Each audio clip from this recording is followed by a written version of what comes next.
Hi friends, 2-3 ನಿಮಿಷದಲ್ಲಿ soya chunks fry ಮಾಡೋದು ಹೇಳ್ಕೊಡ್ತೀನಿ ನೋಡಿ. ಸ್ನ್ಯಾಕ್ಸ್ ಆಗಾರು ತಿನ್ಬೋದು, ಸೈಡ್ ಡಿಶ್ ಆಗಾರು ತಿನ್ಬೋದು. ಮೊದಲು ಬಾಣಲೆಗೆ 1-2 ಸ್ಪೂನ್ ಎಣ್ಣೆ ಹಾಕಿ, ಸ್ವಲ್ಪ ಕಾಯಿಲೆ ಎಣ್ಣೆ.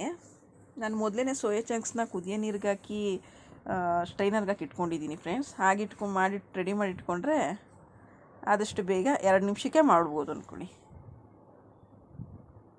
ಕಾದಿರೋ ಎಣ್ಣೆಗೆ ಈರುಳ್ಳಿ ಹಾಕಬೇಕು. ಈರುಳ್ಳಿ ಆಗಿ ಸ್ವಲ್ಪ ಅದು ಫ್ರೈ ಮಾಡಬೇಕು ಫ್ರೆಂಡ್ಸ್. ಸ್ವಲ್ಪ ರೆಡ್ ಆಗೋ ತನಕ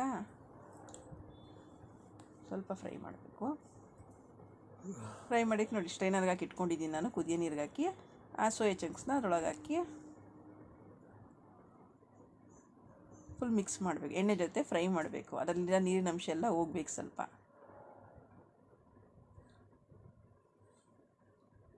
ಫ್ರೈ ಮಾಡಬೇಕು. ನೀರಿನ ಅಂಶ ಎಲ್ಲ ಹೋಗಿದೆ, ಸ್ವಲ್ಪ ಎಣ್ಣೆ ಜೊತೆ ಎಲ್ಲ ಹೊಂದಿದೆ, ಎಲ್ಲ ಚೆನ್ನಾಗಿ ಇದಾಗಿದೆ ಅಂದಮೇಲೆ ಅದಕ್ಕೆ ಸ್ವಲ್ಪ ರುಚಿಗೆ ತಕ್ಕಷ್ಟು ನಾವು ಮೊದಲೇ ಅದು ಕುದಿಯೋ ನೀರಿಗೆ ಸಾಲ್ಟ್ ಹಾಕಿ ಸ್ಟ್ರೈನ್ ಮಾಡಿರ್ತೀವಿ. ಇದಕ್ಕೆ ಎಷ್ಟು ಬೇಕು ನೋಡಿ, ಅಷ್ಟು ಕಡಿಮೆನೇ ಹಾಕೋಬೇಕು ಸಾಲ್ಟ್. ಸ್ವಲ್ಪ ಸಾಲ್ಟ್ ಹಾಕಿದ್ಮೇಲೆ ಸ್ವಲ್ಪ ನೀರು ಬಿಟ್ಕೊಳ್ಳುತ್ತೆ ಫ್ರೆಂಡ್ಸ್. ಈಗ ಚಿಲ್ಲಿ ಪೌಡ್ರ್ ಹಾಕಬೇಕು. ಖಾರದ ತಕ್ಕನಾಗೆ ಸ್ವಲ್ಪ ಹಾಕ್ತಾಯಿದ್ದೀನಿ ನಾನು, ಒಂದು ಅರ್ಧ ಚಮಚ ಹಾಕ್ತಾಯಿದ್ದೀನಿ. ಹಾಕಿ ನೀರು ಬಿಟ್ಕೊಳ್ಳುತ್ತಲ್ಲ, ಸಾಲ್ಟು ಖಾರ ಎರಡೂ ಸೇರಿ ಹೀರ್ಕೊಳ್ಳುತ್ತೆ. ನೀರು ಡ್ರೈ ಆಗೋವರೆಗೂ ಫ್ರೈ ಮಾಡಬೇಕು ಫ್ರೆಂಡ್ಸ್. ಮಾಡಿದ್ರೆ ಅನ್ನ ಸಾಂಬಾರು ಜೊತೆ, ರಸಮ್ ಅನ್ನದ ಜೊತೆ, ಇಲ್ಲ ಸಂಜೆ ಟೈಮ್ ಸ್ನ್ಯಾಕ್ಸ್ ಆಗಿನಾರ ತಿನ್ಬೋದು. ಬಿಸಿ ಬಿಸಿ ತಿಂದರೆ ತುಂಬ ಚೆನ್ನಾಗಿರುತ್ತೆ.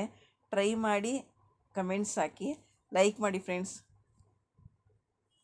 Thank you. Bye friends.